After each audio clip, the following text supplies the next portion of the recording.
శనివారం నాడు తెల్లవారక ముందు తలంటు పోసుకుని నల్ల చీర నల్ల రవిక ధరించి శంకు చక్రములతో కూడిన 7 కొండల స్వామి తిరునామమునకు మట్టి ప్రమదలో 7 రంగులతో కూడిన వత్తిని వెలిగించి శశాస్త్రీయంగా స్వామిని పూజించి కమ్మని నువ్వుల చిమ్మిలి నైవేద్యం పెట్టి నీరాజనముతో వ్రతమును పూర్తి చెయ్యాలి. తిరిగి సాయంత్రం వరకు ఉపవాసం ఉండి స్నానము చేసి పసుపు చీర పసుపు రవిక ధరించి వ్రత విధానము సాగించి స్వామికి ఇష్టమైన చక్కెర లడ్డూలను నివేదనము చేసి నీరాజనమునిడి ఒక అతిథిని ఆహ్వానించి భోజనాదులతో సత్కరించి అతిథి భుజించి విడిచిన ఒక మెతుకును అమృతమస్తువని ఆరగించాలి.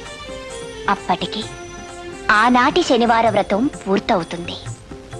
ఈ విధంగా 7 శనివారములు వ్రతమును చేసినచో ఉద్దేశించిన సత్ఫలమును పొందగలరు.